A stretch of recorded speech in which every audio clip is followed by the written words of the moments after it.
Biblia, Génesis 50, 20. Es un solo versículo a partir del cual desarrollo el tema el día de hoy, pero quiero que me acompañe a leerlo en voz alta. ¿Le parece? ¿Sí me acompaña? ¿Sí? ¿Lo puede hacer en ruso? Hagámoslo en español mejor.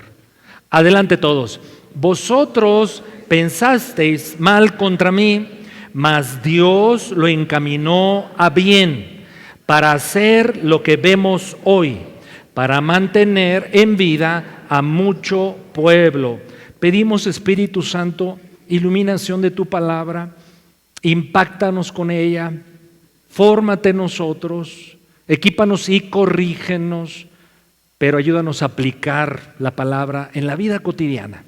Glorifica tu nombre en los próximos minutos, Señor, como ya lo estás haciendo, y en lo personal, Dios, solicito de tu gracia delante de tu pueblo.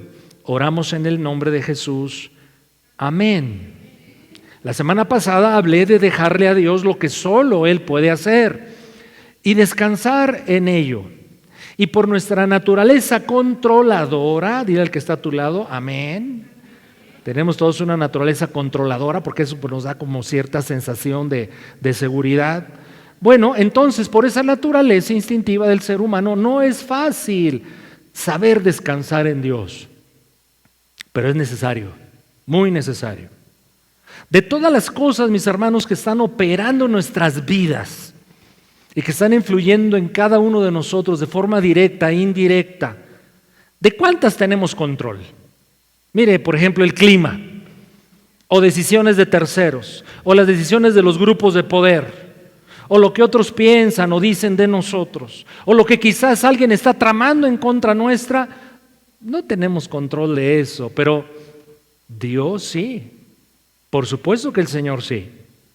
Y miren, Dios obra, obvio, a través de miles de asuntos. De hecho, en todos los asuntos de la existencia humana, ahí está Dios obrando, no hay duda. Y lo hace soberanamente, lo hace sabiamente. Él conduce todas las cosas hacia sus propósitos y algo sorprendente, conduce todas las cosas hacia el bien del pueblo de Dios. Es el testimonio que hemos leído de aquel personaje llamado José. Le voy a leer el texto una vez más, Génesis 50, 20. Observa cómo Dios conduce todo hacia los fines de Él, propósitos de Él, y de alguna forma eso te incluye a ti y a mí. Y dice José, y es para nuestro bien también. Vosotros pensaron mal contra mí, mas Dios, ¿qué puede hacer incluso con el mal, mi hermano? Encaminarlo a bien para hacer lo que vemos hoy, es decir, el propósito de Dios cumplido. Pero vea, también está ahí en el plan de Dios el pueblo de Dios, para mantener en vida a mucho pueblo. Pero reconozcámoslo, a veces eso me sucede a mí. A veces pensamos que Dios está ausente, no lo percibimos, no lo sentimos y no lo vemos con los ojos físicos, pero evidentemente Dios siempre está presente y siempre está activo. Y a esta actividad invisible de Dios a través de los siglos, la cristiandad, repito, esta actividad invisible de Dios a través de los siglos, la cristiandad le hemos llamado providencia divina. Providencia, la capacidad que solo Dios tiene de ver con anticipación las cosas y preparar todo asunto para que se encaminen a eso que Dios quiere llegar. Providencia divina. Por eso yo he titulado el mensaje de hoy así: cuando Dios parece ausente. Cuando Dios parece ausente.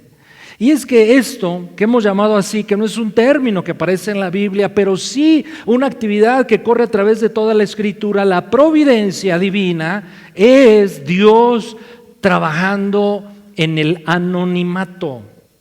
A menudo le damos gracias a Dios por los milagros notorios, lo sobresaliente, lo extraordinario, lo sobrenatural, gloria a Dios por eso, pero deberíamos estar igualmente conscientes, pero agradecidos por las mil cosas, por las 1000 veces que la mano invisible de Dios obró en nuestras circunstancias cotidianas, comunes, a través de personas, y algunas de esas cosas ni siquiera nos dimos cuenta que Dios estaba ahí. ¿Tenemos la conciencia, mis hermanos, les pregunto, de saber de cuántas cosas Dios nos ha librado? ¿De cuántas cosas malas Dios ha impedido que lleguen a nosotros? Será imposible. Por ahora, en el tiempo presente, no lo sabremos quizás cuando estemos en su presencia. Así que aunque no veamos a Dios obrar con nuestros ojos físicos, escucha por favor, sí podemos estar seguros que Dios siempre está obrando. Y en esa seguridad tenemos paz, acciones de gracias, seguridad, impulso, firmeza para andar en su voluntad. Así es que hoy veremos cómo Dios usa intenciones, decisiones, acciones, circunstancias alrededor de nosotros. Muchas de esas cosas ni sabremos que siquiera inciden en nosotros, pero ahí está el Señor controlándolas. Y así Dios, como un buen tejedor, va tejiendo todas estas cosas para obrar sus propósitos. Y vamos a ver esta mano invisible de Dios a través de algunos personajes de la Escritura. Quiero anticiparle algo, que este día vamos a leer una buena cantidad de versículos bíblicos, porque vamos a ir historias narradas en la Escritura y necesitamos entender de lo que está aludiendo el texto bíblico acerca de ciertos personajes. Ahora, cuando leemos algunos versículos de la Escritura y en afán de administrar el tiempo desde un púlpito, damos por sentado que la iglesia en general sabe a lo cual se está aludiendo. Y no es así. Sería interesante, incluso no es el caso hoy, pero si hiciéramos una encuesta acerca de quiénes han leído las historias que vamos a referir, es posible que nos sorprendamos. Entonces hoy tenga paciencia. Usted ya conoce esa historia, que seguramente muchos sí. Tenga paciencia, le va a ser bien recordarla. Pero otros será quizá la primera vez que la han oído. Así es que vamos a leer una buena cantidad de versículos bíblicos.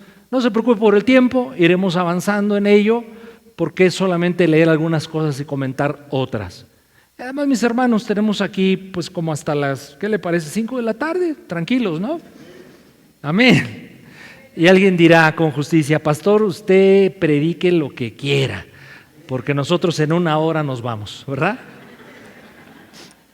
Tenemos que ir, obvio, hablando de la providencia divina, a un personaje llamado José, donde vemos con toda claridad esa mano invisible de Dios que José no veía, pero que ahí el Señor estaba actuando. Vayamos a algunos pasajes entonces. Génesis capítulo número 37 a partir del 1. Génesis 37, comencemos del 1 al 5 y voy a seleccionar algunas porciones de la abundancia de textos bíblicos hoy aludidos. Obviamente por tiempo no podemos leer todo, pero espero que los versículos aludidos sí le dé un panorama más o menos completo de la historia aludida. Hablemos de José pues. Génesis 37, 1 al 5.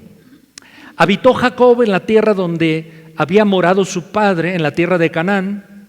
Esta es la historia de la familia de Jacob. José, siendo de edad de 17 años, apacentaba las ovejas con sus hermanos, y el joven estaba con los hijos de Bilha y con los hijos de Silpa, mujeres de su padre. E informaba José a su padre la mala fama de sus hermanos. Versículo 3. Y amaba Israel, o Jacob, a José más que a todos sus hijos, porque lo había tenido en su vejez, y le hizo una túnica de diversos colores. Y viendo sus hermanos, los hermanos de José, que su padre lo amaba más que a ellos, y provocó algo esta situación. Le aborrecían a José sus propios hermanos, y no podían hablarle pacíficamente, lo maltrataban. Y soñó José un sueño, como quizás ahora algunos están entrando en el profundo sueño del Señor. Y soñó José un sueño y lo contó a sus hermanos. Error, provocó más odio contra él, porque así dice, y ellos le llegaron a aborrecerle más todavía. Y bueno, se dan varias circunstancias, yo hay necesidad, un día en que el papá de José le dice, ve a buscar a tus hermanos, a ver cómo están haciendo sus labores. Vayamos hasta el versículo número 13, Génesis 37, 13. Y dijo Israel a José, o sea el papá de José, a su hijo José, tus hermanos apacientan las ovejas en Siquem, ven y te enviaré a ellos. Y él respondió, heme aquí. E Israel le dijo, ve ahora, mira cómo están tus hermanos y cómo están las ovejas y tráeme la respuesta. Y lo envió del valle de Hebrón y llegó a Siquem. Y lo halló un hombre andando él errante por el campo y le preguntó a aquel hombre diciendo, ¿qué buscas? Ahora, estoy hablando de qué tema, la providencia divina, la invisible mano de Dios. Cuando Dios obra y nosotros no nos damos cuenta de que está obrando. Así es que trate de ver cómo se empiezan a hilvanar, a juntar muchos detalles que Dios está coordinando, que el hombre no está consciente de eso, pero Dios sí. Y como Dios va llevando como en una sucesiva cadena de eventos, decisiones, acciones, para que se cumpla finalmente el propósito de Dios. Así es que aquí aparece un hombre que le dice a José, ¿qué buscas a mis hermanos? Se fueron para allá, versículo 16. José respondió, busco a mis hermanos, te ruego que me muestres dónde están apacetando. Aquel hombre respondió, pues mira, ya se fueron de aquí. Y yo les oí decir, vamos a Dotán, anticipándome un poquito a un asunto que yo quiero que usted ponga atención. Si este hombre, en esa búsqueda que José está haciendo de sus hermanos, si este hombre no aparece, entre comillas, coincidentemente, y no le reporta dónde están sus hermanos, sería complicado que José hubiera encontrado a sus hermanos. Sigamos leyendo. Entonces José fue detrás de sus hermanos y los halló en Dotán. Cuando ellos lo vieron de lejos, antes que llegara cerca de ellos, fíjense nomás lo que se les ocurrió hacer con José. Conspiraron contra él para matarle.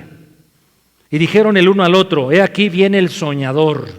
Ahora puedes venir y matémosle, echémosle en una cisterna y diremos, alguna mala bestia lo devoró y veremos qué será de sus sueños. Cuando Rubén oyó esto, lo libró de sus manos y dijo, no lo matemos, Rubén era su hermano mayor. Si Rubén hubiera intercedido a favor de José, no estaríamos leyendo esta historia porque lo hubieran matado sus hermanos. Pero ahí estaba la mano invisible de Dios, que a veces nosotros no vemos, pero que ahí está obrando. Bueno, versículo 22, y les dijo Rubén a sus hermanos, no derramen sangre, échenlo en la cisterna que está en el desierto y no pongan manos sobre él por librarlo así de sus manos, para hacerlo volver a su padre. Si Rubén hubiera convencido a sus hermanos de que no mataran o no le hicieran daño a José, José se hubiera regresado con su papá, pero no fue así. La historia tenía que seguir su transcurso, que Dios estaba ya obrando en ello. Versículo número 23. Sucedió pues que cuando llegó José a sus hermanos, ellos quitaron a José su túnica, la túnica de colores que tenía sobre sí, le tomaron, le echaron en la cisterna, pero la cisterna estaba vacía.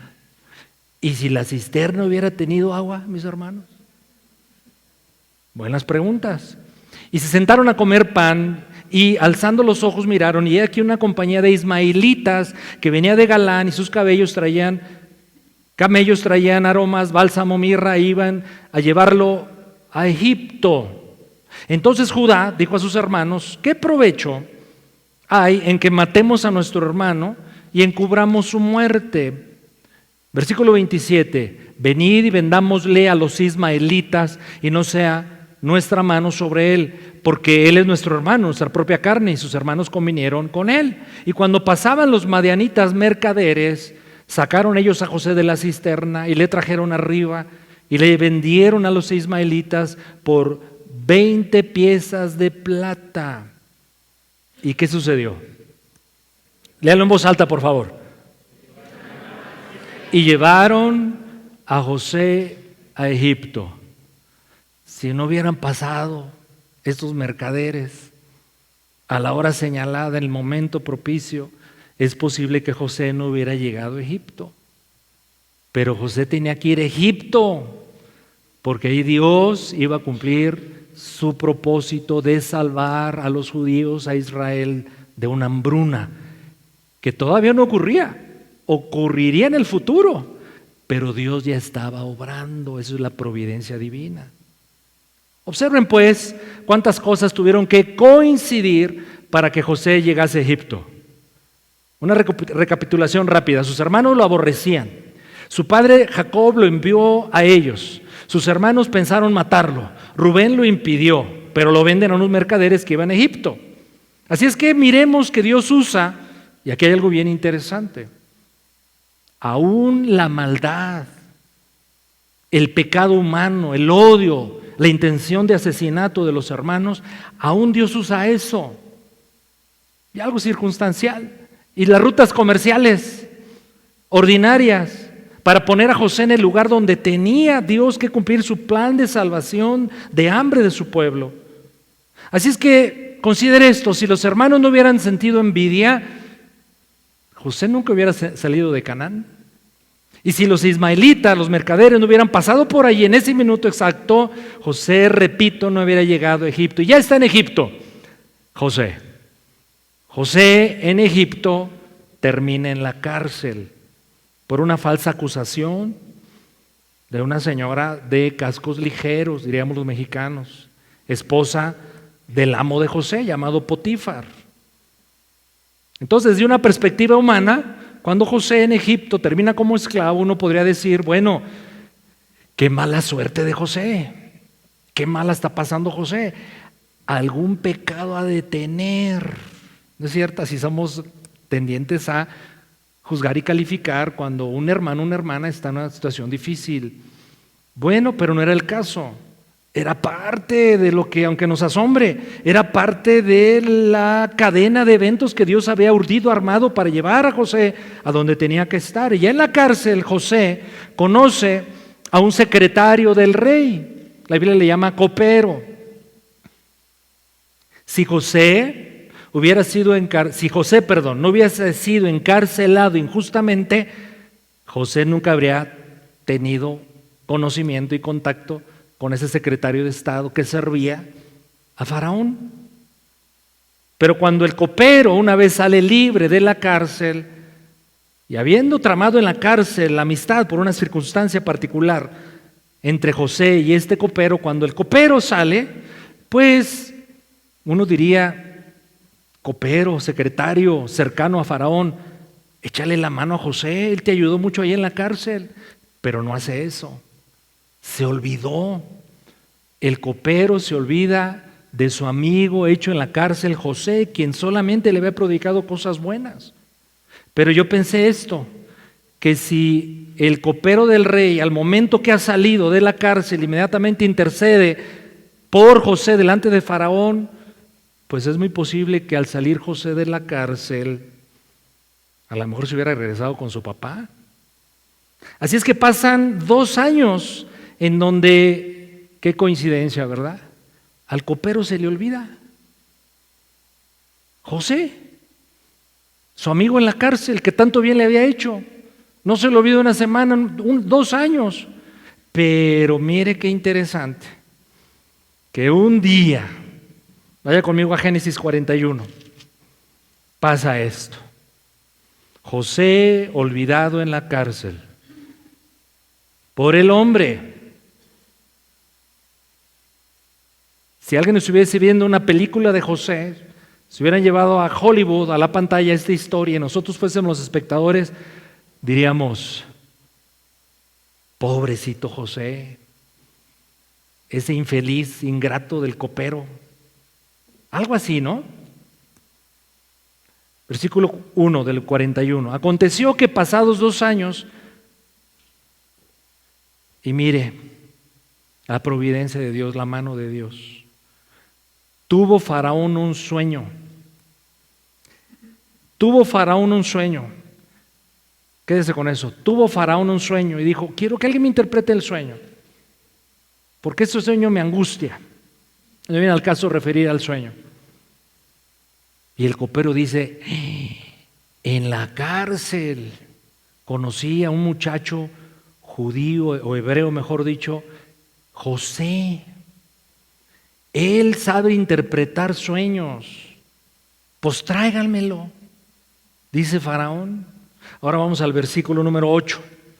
Sucedió que por la mañana estaba agitado el espíritu de Faraón y hizo llamar a todos los magos de Egipto y a todos sus sabios y le contó Faraón sus sueños, mas nadie le pudo ayudar. Entonces el jefe de los coperos habló a Faraón diciendo: me acuerdo de mis faltas, qué ingrato soy, diríamos los mexicanos.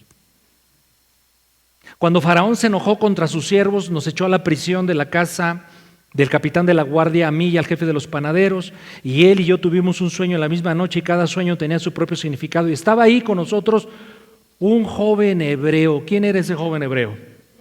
José, siervo del capitán de la guardia, y se lo contamos y él nos interpretó nuestros sueños y declaró a cada uno conforme al sueño, y aconteció que como él nos interpretó el sueño, así sucedió, y gracias a ello yo fui restablecido en mi puesto y el otro fue colgado. Entonces, ¿qué hizo Faraón? Lea conmigo en voz alta, solo para captar la atención de todos nuevamente. Adelante todos, el versículo 14. Entonces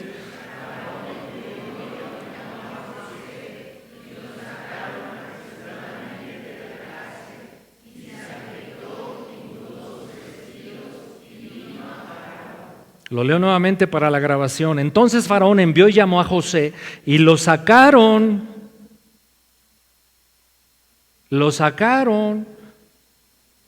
Aquí, miren, con todo respeto y cariño, porque los cristianos honramos a las autoridades. Pero imagínense que hubiera pasado por un ministerio público mexicano, por una fiscalía mexicana, por un juzgado mexicano.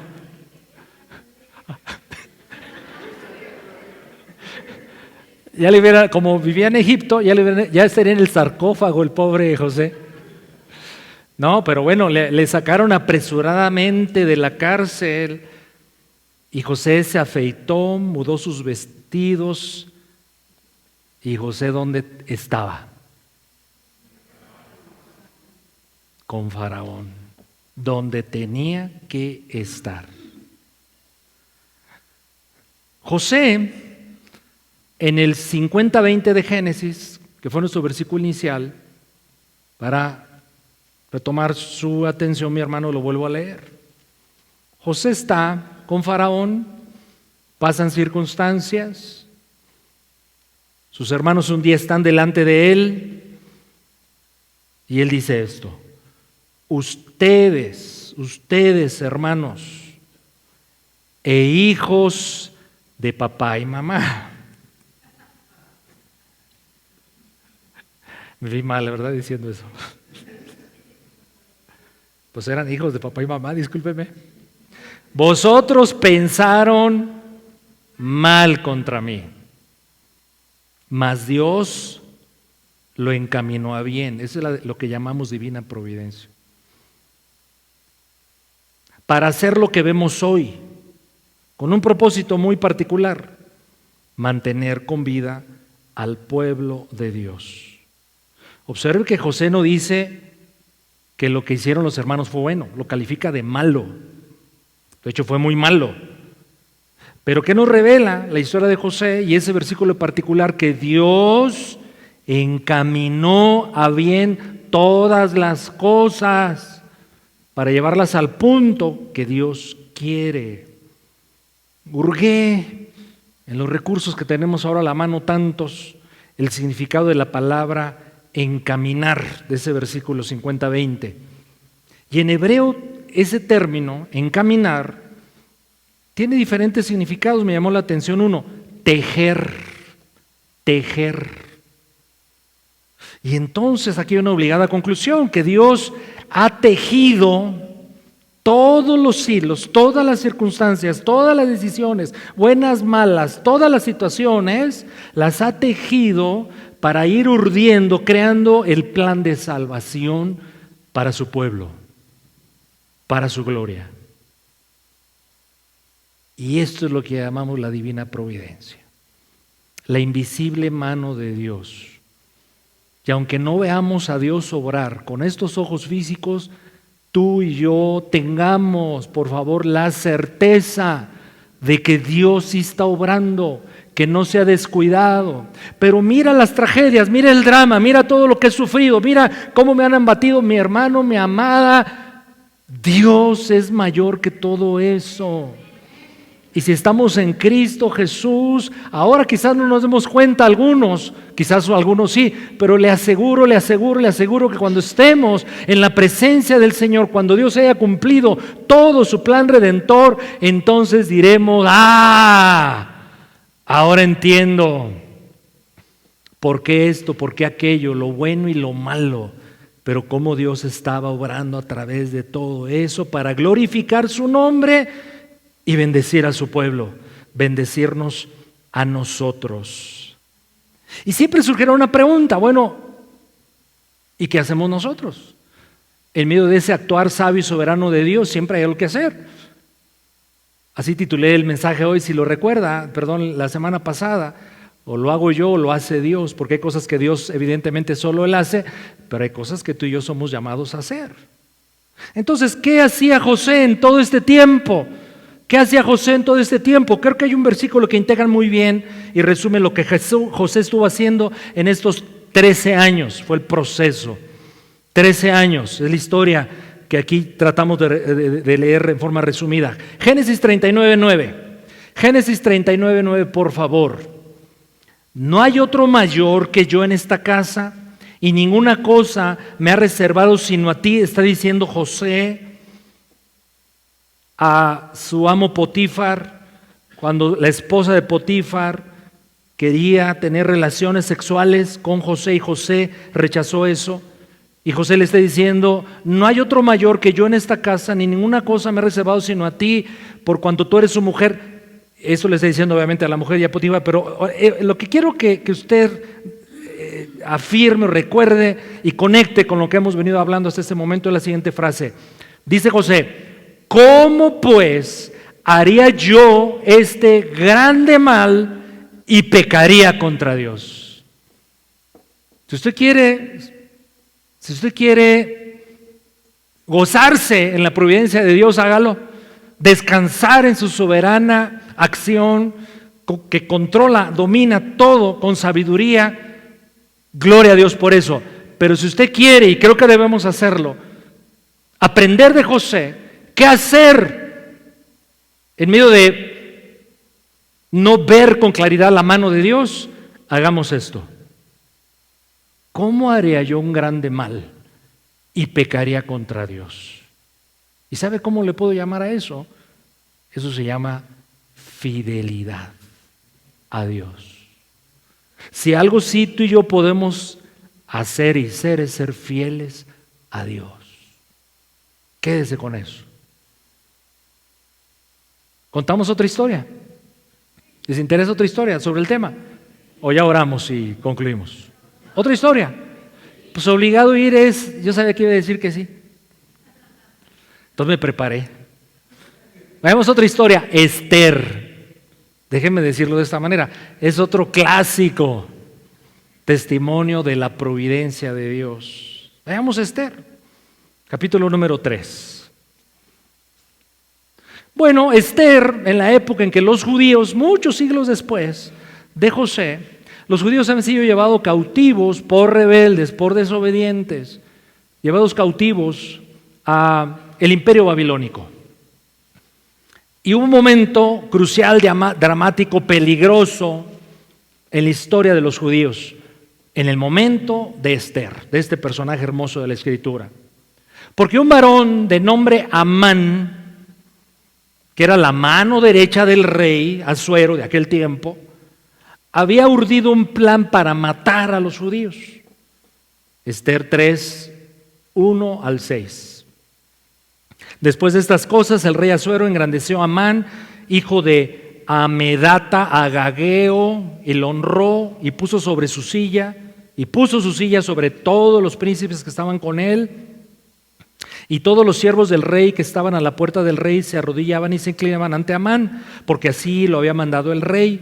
Pero Mardoqueo, vea tomando nota de los personajes, Amán, diga conmigo, Amán el terrible. Es el terrible de la historia. He escuchado que los que hacen las historias de las películas, para hacerlas interesantes, siempre crean un personaje malvado. Y obsérvenlo, así es. Este es el malvado de la historia. Es indispensable, Amán.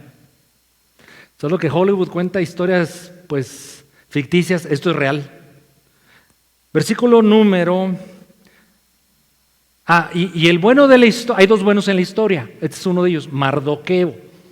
La otra es Esther. Entonces, Amán, que era el mero mero, la mano derecha de Faraón, pedía que todos se postraran delante de él, pero Mardoqueo, judío, él no hacía eso. Mardoqueo ni se arrodillaba ni se humillaba. Y los siervos del rey que estaban a la puerta preguntaban a Mardoqueo, oye, ¿por qué traspasas el mandamiento del rey? Aconteció que hablándole cada día de esta manera y no escuchándolos, él lo denunciaron a Amán para ver si Mardoqueo se mantendría firme en su dicho, porque ya él les había declarado que era judío. Entonces él no se arrodillaba delante de Amán, Mardoqueo. Y vio Amán que Mardoqueo ni se arrodillaba ni se humillaba delante de él y se llenó de ira. Versículo 6. Pero tuvo en poco poner mano en Mardoqueo solamente, pues ya le habían declarado cuál era el pueblo de Mardoqueo, y procuró Amán destruir a todos los judíos que había en el reino de Asuero, destruir al pueblo de Mardoqueo, a los judíos. Aunque parezca asombroso, fue tanto el odio, la ira, el coraje, la rencilla, la frustración de Amán contra Mardoqueo, que él concluyó, no solo voy a matar a ese Mardoqueo, sino voy a matar a todos los de su pueblo. Vaya al versículo 13. Y fueron enviadas cartas por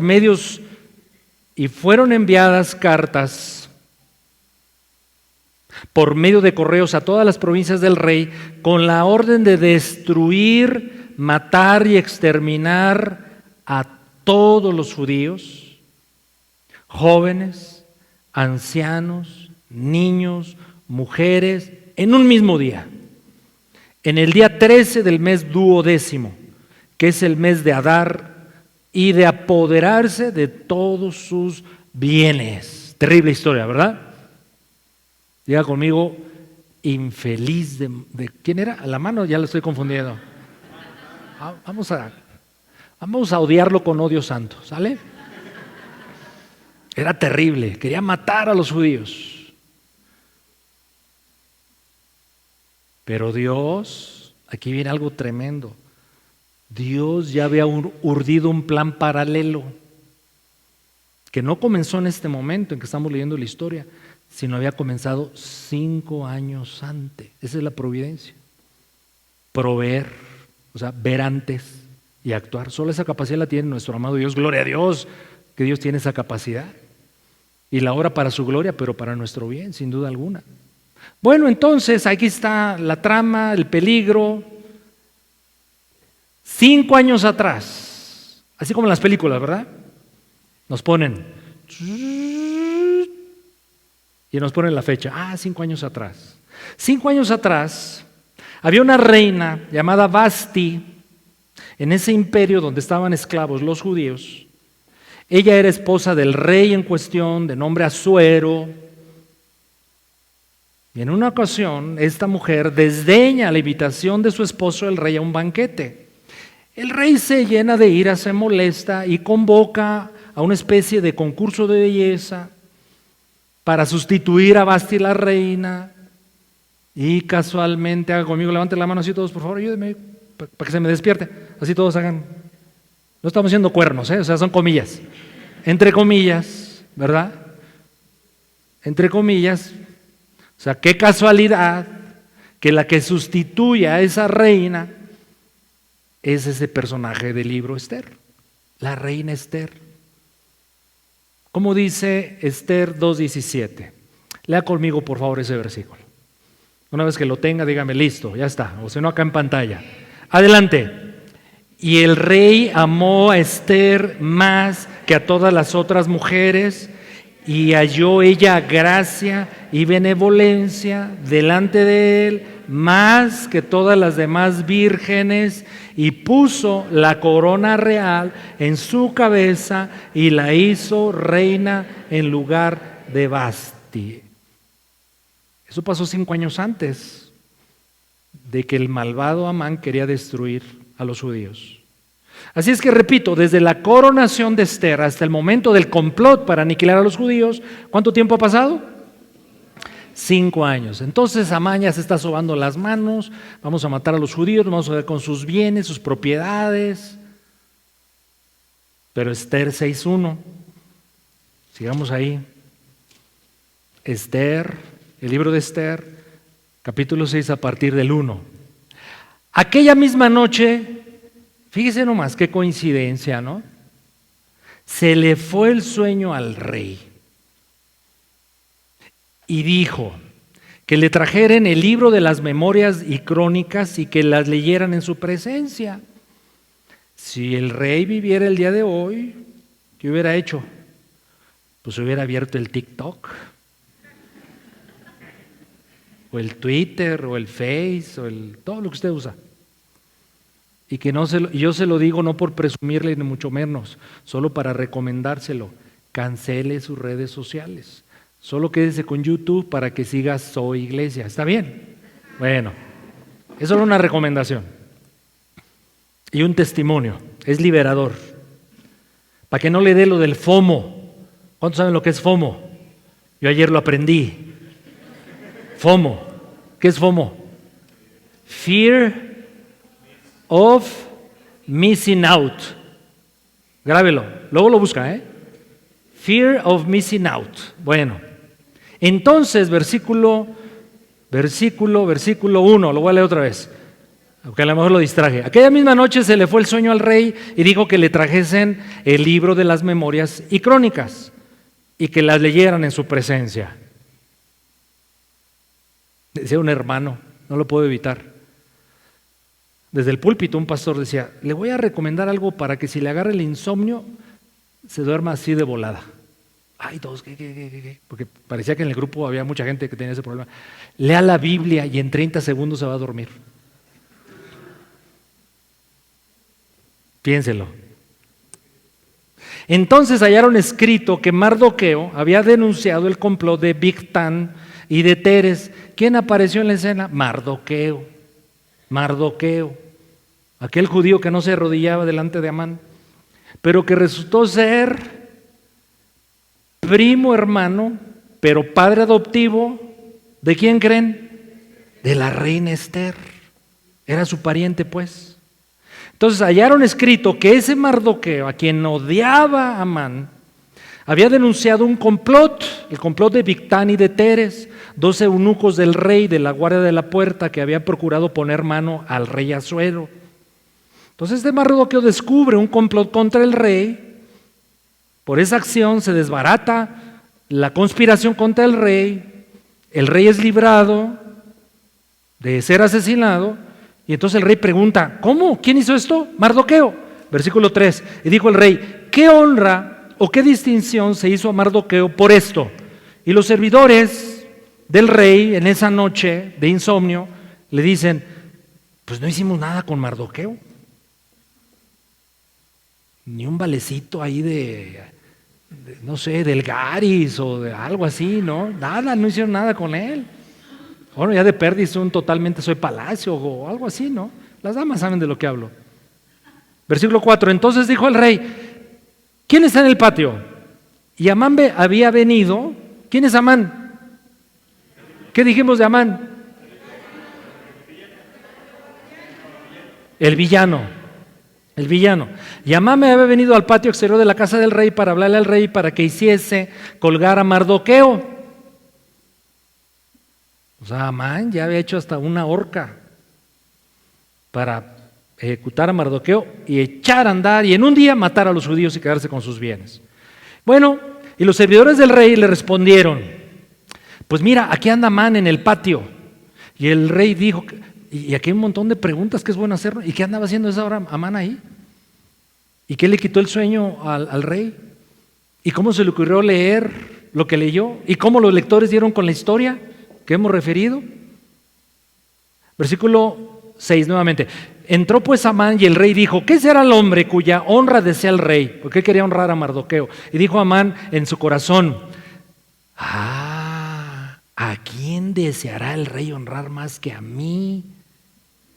Amán, si yo soy el mero mero, yo soy el segundo, la mano derecha, el rey me quiere honrar. ¡Qué padre!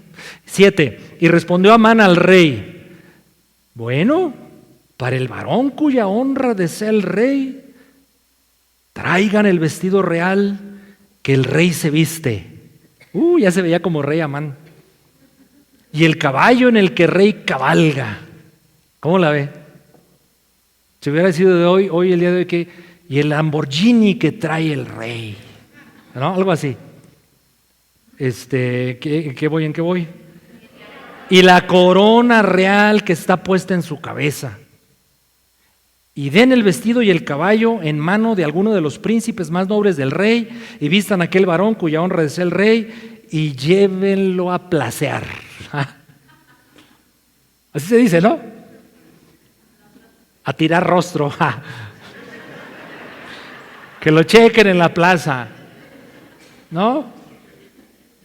Cuando anda uno en un Ferrari, bueno, no yo ni ustedes, ¿verdad? Pero así dicen, que andas en el Ferrari y no preguntan cuántos litros te da cuántos kilómetros por litro, ¿no? Sino cuántas chicas por cuadra.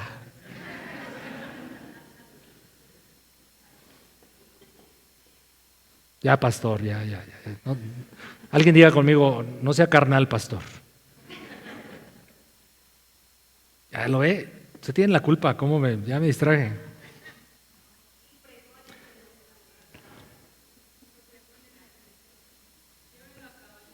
Bueno, el 10, gracias por su ayuda. Entonces el rey dijo a Amán: bien, qué buena ocurrencia. ¿Tú sabes qué, Amán? Córrele, trae el vestido, el caballo, como tú has dicho. Y Amán estaba bien contento.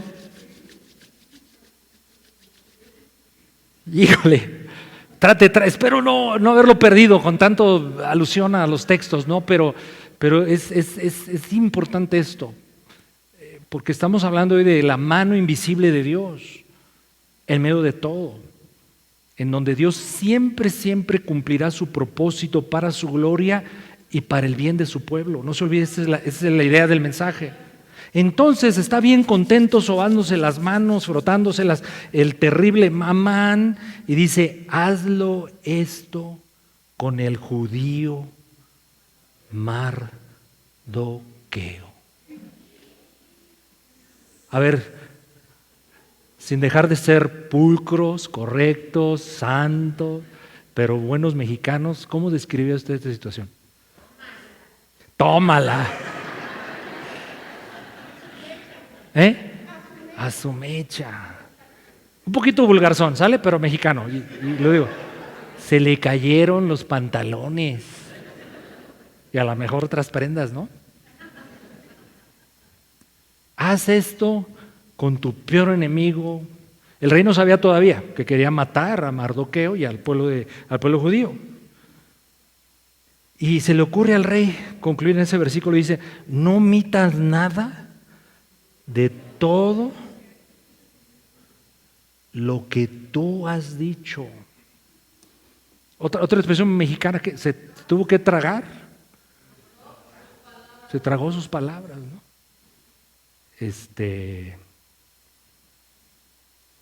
El tiro por la culata, ¿no? También es otra expresión muy mexicana. Bueno, a Amán no le quedó más, mi hermano. Antes de hacer esto, Amán llamó a Farmacia del Ahorro y dijo: tráiganme un Pepto Bismol, un calmante para los nervios. Y Amán tomó el vestido y el caballo y vistió a Mardoqueo y lo condujo a caballo por la plaza de la ciudad e hizo pregonar delante de él: así se hará al varón cuya honra desea el rey. Así obra el Señor, mi hermano. A veces no sabemos lo que Dios está haciendo. De hecho, hasta este momento de la historia, ya sabe Mardoqueo que hay un plan. Esther también, que está gestándose un plan para matarlos, pero no tiene muy claro qué pueden hacer para defenderse. Y entonces, mi hermano, en el capítulo 7, continúa la historia, y la reina Esther, que ya sabía lo que estaba ocurriendo, pero no la manera en cómo ella podía intervenir para defender a su pueblo, pues el 7 nos lleva a esto. Fue pues el rey con Amán al banquete de la reina Esther. Entonces Esther arma un banquete. Yo creo que tenía algo de mexicana Esther, ¿no? Los mexicanos sí somos, queremos todo arreglar con comida, ¿no? Te invito a un desayuno, te doy una comida, ahora, ya sabes. Fue pues el rey con Amán a ese banquete de la reina Esther. Y el segundo día, mientras bebían vino, dijo el rey a Esther: ¿cuál es tu petición, reina Esther? Y te será concedida. ¿Cuál es tu demanda? Aunque sea la mitad del reino, te será otorgada. Entonces la reina Esther respondió y dijo: oh rey, si he hallado gracia en tus ojos, y si al rey place, séame dada mi vida por mi petición y mi pueblo por mi demanda. Porque dice Esther al rey: hemos sido vendidos, yo y mi pueblo, para ser destruidos, para ser muertos y exterminados. Si para ser siervos y siervas fuésemos vendidos, me callaría, pero nuestra muerte sería para el rey un daño irreparable. Respondió el rey Asuero al escuchar esto de Esther y dijo: ¿cómo? ¿De qué me estás hablando? ¿Quién ha tramado eso? ¿Quién es? ¿Dónde está el que se ha ensoberbecido su corazón para hacer esto? Y si ya el pobre Amán, ya tengámosle compasión a Amán, en buena onda, ¿no? Si ya le había pasado muy mal, imagínense lo que está todavía por venir. Esther dijo: el que ha urdido esto, el que ha tramado contra nosotros, contra tu reina, contra tu imperio, contra tus intereses, es este, ¿qué dijimos que era mal? Es este malvado. Ustedes se vieron muy perverso, diga cosas así más mexicanas, pero decentes. Este es el malvado que quiere hacernos estas cosas. Entonces el rey también pues se turbó, se sacó de onda, mis hermanos, se turbó Amán, no estoy leyendo bien, mejor lo leo tal cual. Esther dijo: el enemigo está aquí. Entonces se turbó Amán delante del rey y de la reina. Entonces ya no dijo: el Pepto-Bismol ya no me sirve para nada. Ahora le vamos a meter, a ver, ayúdeme, un Comicin, un Lomotil. Bueno, luego el rey se levantó del banquete encendido en ira y se fue al huerto del palacio y se quedó Amán para suplicarle a la reina Esther por su vida, porque vio que estaba resuelto para él el mal de parte del rey. Entonces el rey volvió del huerto del palacio al aposento del banquete y Amán había caído. Otra situación curiosísima. En ese rogar de Amán a la reina, se le postró, se le hincó, quién sabe cómo sean las circunstancias, pero quién se le imagina, acabó tendido en la cama de la reina. Sigamos leyendo. Y Amán había caído sobre el lecho que estaba Esther. Entonces dijo el rey: mira nomás, ahora querrás también violar a la reina en mi propia casa. Al proferir el rey esta palabra, le cubrieron el rostro. Y dijo Arbona, uno de los eunucos que servían al rey: aquí en la casa de Amán la horca de 50 codos de altura que hizo Amán para Mardoqueo, el cual había hablado bien por el rey. Entonces el rey dijo: cuélguenlo, digan gloria a Dios. No digamos, no suena muy cristiano, ¿verdad? Así colgaron a Amán en la horca que él había hecho preparar para Mardoqueo. Así colgaron a Amán en la horca que él había hecho ahora vamos a extender la idea, para el pueblo de Dios. Pero Dios estaba orando en lo invisible. ¿Qué hizo Esther? En medio de lo que solo Dios podía hacer, también hizo algo, mis hermanos. Ella fue valiente, oró, ayunó, se atrevió a arriesgar su propia vida para buscar una oportunidad de interceder a favor del pueblo. Eso lo dice Esther 4:16. Esther 4:16. Ve y reúne a todos los judíos que se hallan en Susa, si era la capital. Ayunen por mí, no coman ni beban en 3 días, noche y día, yo también con mis doncellas ayunaré igualmente y entonces entraré a ver al rey, aunque no sea conforme a la ley. Y si perezco por cumplir la asignación, la responsabilidad que tengo de parte de Dios en este tiempo, si Dios quiere, pues que me muera, pero no voy a dejar de hacer lo que Dios me llamó a hacer. ¿Qué volvemos a ver en Esther entonces? Igual que en el caso anterior, José, ella fue fiel a Dios. Tú y yo no podemos controlar miles de cosas que suceden alrededor nuestro, mi amado, buenas, malas, algunas ni nos damos cuenta que están ahí incidiendo en nuestra existencia. Dios solamente lo puede hacer. ¿Qué tú y yo sí podemos hacer? Serle fieles a Dios, mis hermanos. ¿Terminamos o nos vamos con otra historia? A ver, levante la mano, ¿es otra historia? Ah, gloria a Dios. Y como yo sabía su respuesta, pues me preparé, mis hermanos. Pero voy a ser breve. Esta no es tan prolongada. Pero ¿por qué la incluí? Porque quizás sea una historia a la cual vamos poco. Son más populares entre los cristianos la historia de José y de Esther. Pero hay un caso hermosísimo que le ocurre a San Pablo. No la de la farmacia, es el apóstol, mis hermanos. El apóstol Pablo. Porque un día quisieron matarlo. Lo odiaban también. Fíjese cómo coincide esto. Siempre el enemigo quiere detener el plan de Dios. Eso es imposible, Dios siempre lo hará. Entonces tú ponte del lado de Dios siempre. Es tu garantía serle leal y fiel a Él. Eso es lo que somos llamados a hacer, mis amados. Bueno, vayamos por último. Y vamos a ser más breves. Hechos capítulo 23. Hechos capítulo 23. Veamos primero versículos 1 y 2. Entonces Pablo, mirando fijamente al concilio, él estaba siendo juzgado, Pablo, dijo: varones hermanos, yo con toda buena conciencia, subraye eso. Es lo que tú y yo debemos cuidar siempre, mi amado. Déjame insistir, es lo que quiero que nos llevemos, por favor, en esta mañana. Miles de cosas están fuera de mi control, pero no del control de Dios. ¿Qué sí puedo hacer? Ahora Pablo lo frasea de manera diferente. Él dice: yo tengo buena conciencia delante de Dios. Yo tengo buena conciencia delante de Dios. He vivido delante de Dios así hasta el día de hoy. Y el sumo sacerdote Ananías ordenó entonces a los que estaban junto a Pablo que le golpeasen. Vayamos hasta el versículo número 10. Y habiendo grande disensión, discusión, el tribuno, teniendo temor de que Pablo fuese despedazado por los que lo estaban juzgando, mandó que bajasen soldados y le arrebatasen de en medio de ellos y le llevasen a la fortaleza. Y aquí hay un detalle extraordinario. Versículo 11. A la noche siguiente, Pablo encarcelado en esa fortaleza, se le presentó el Señor y le dice: ten ánimo, Pablo, pues como has testificado de mí en Jerusalén, así es necesario que testifiques también en Roma. Traducción: Pablo, te quieren matar, no lo van a poder hacer, porque yo te voy a llevar a Roma. No a la colonia Roma, mis hermanos, a la capital del imperio de aquel tiempo. Sigamos leyendo.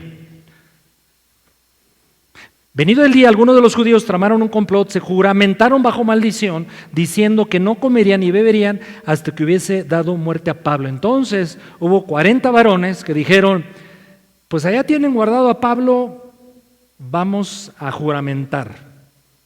Bajo maldición, si no lo hacemos.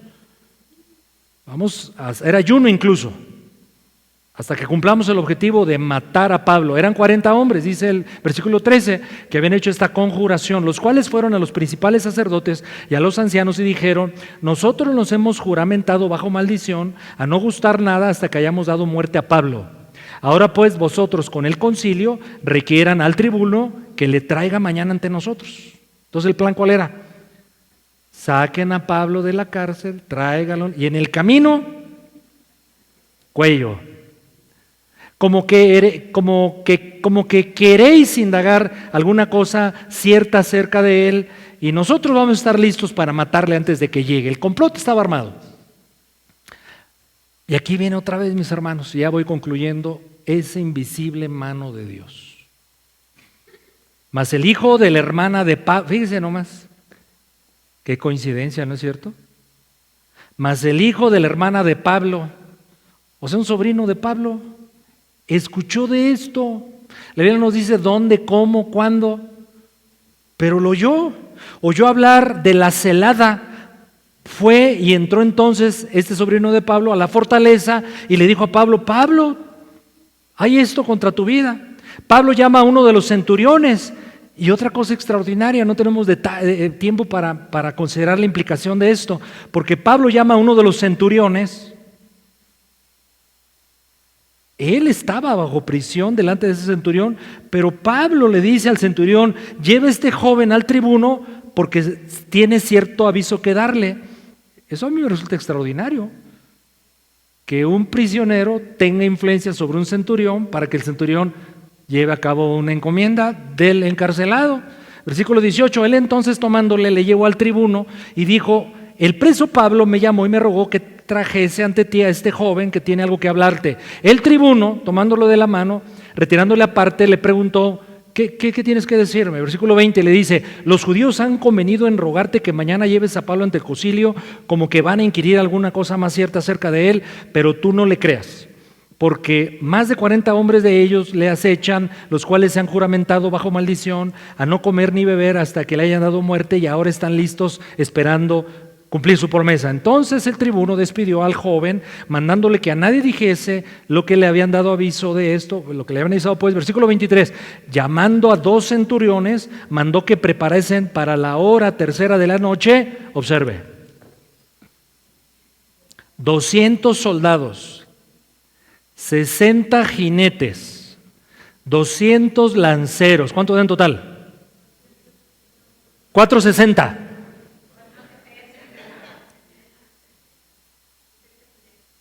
$270.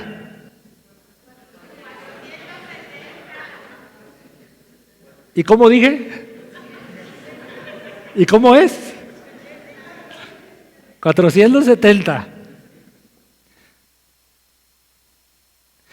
24, y que preparasen cabalgaduras en que poniendo a Pablo le lleven a salvo a Félix gobernador, y escribió una carta en estos términos: Claudio Lisias, al excelentísimo gobernador Félix, salud. A este hombre, a Pablo, aprendido por los judíos, que iban a matarlo, lo libré yo acudiendo con la tropa. ¿Cuántos eran? 470, habiendo sabido que era ciudadano romano. ¿Quién era Pablo ante los ojos de estos? Un preso judío.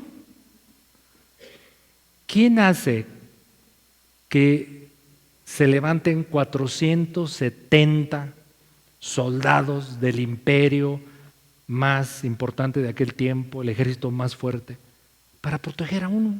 ¿Quién hace eso, mis hermanos? Solo Dios, solo el Señor. ¿Otra historia? No, ya 3 está bien. Concluyamos. Así como mencioné en las historias anteriores de José y Esther, Pablo también hizo algo. Pablo también hizo algo que se resume muy bien en Hechos 24, 14 al 16. Hechos 24, 14 al 16. Pero eso te confieso que según el camino que ellos llaman herejía, así sirvo al Dios de mis padres, creyendo todas las cosas que en la ley y en los profetas están escritas, teniendo esperanza en Dios, la cual ellos también abrigan, de que ha de haber resurrección de los muertos, así de justos como de injustos. Y por esto, por lo que sé de Dios, por lo que creo a Dios, por lo que dice su palabra, procuro tener una conciencia sin ofensa ante Dios y ante los hombres. Ese es el llamado para ti y para mí. Una limpia conciencia delante de Dios, pero de los hombres. De los hombres, pero delante de Dios. ¿Cuál es la característica común en estos 3 personajes aludidos? Eran fieles a Dios, mi amado. fieles a lo que Dios les había asignado. Tú y yo somos la iglesia de Jesucristo. Tú y yo somos la iglesia de Cristo, los redimidos, los salvos, pueblo adquirido por Dios. Sí, somos llamados a hacer ciertas cosas como pueblo de Dios. Cada uno también pudiera tener una asignación específica de parte del Señor, pero todos somos llamados a serle fieles a Dios, mantener limpia conciencia delante de Él. Ese es el llamado principal del creyente. Y déjale a Dios, como dijimos, y ya concluyo, deja que Dios sea Dios, pero tú sé lo que eres. Eres un hijo de Dios. ¿Qué vimos en las historias? Vimos lealtad a Dios, fidelidad a Dios, compromiso con Dios. Mi hermano, seamos comprometidos con nuestro Señor Jesucristo. Seamos leales a Él en todo. Leales en la familia, leales en el matrimonio, leales con los hijos, fieles en el trabajo, fieles en la iglesia. Porque la iglesia en un sentido representa gran parte del obrar de Dios que quiere hacer en este tiempo. Sé fiel a Dios en tu iglesia. ¿Cómo es que ser fiel a Dios en la iglesia? Mira, algo tan simple. Asiste regularmente a la iglesia, ya con eso es mucho. Tu economía, serle fiel a Dios con tus ofrendas y diezmos. Si sabes con claridad que tienes dones, capacidades que quieres poner en acción, adelante, hay tanto por hacer. Pero no aquí en la iglesia. El mundo, mi hermano, es tu campo misionero para que tú, en el nombre del Señor, bendigas a otros en el nombre de nuestro Señor Jesucristo. Mi amado, ese es el fin del mensaje. Que Dios obra y obrará lo invisible para su gloria, sus propósitos, para bien de su pueblo. Sin duda alguna, Él lo hará. Él lo hará, lo hará, lo hará. Y sin embargo, tú y yo como cristianos, como hijos de Dios, tenemos un hermoso, grande, glorioso, pero grave desafío: serle fiel a Dios. Inclinemos nuestro rostro. Padre, te damos gracias por tu palabra.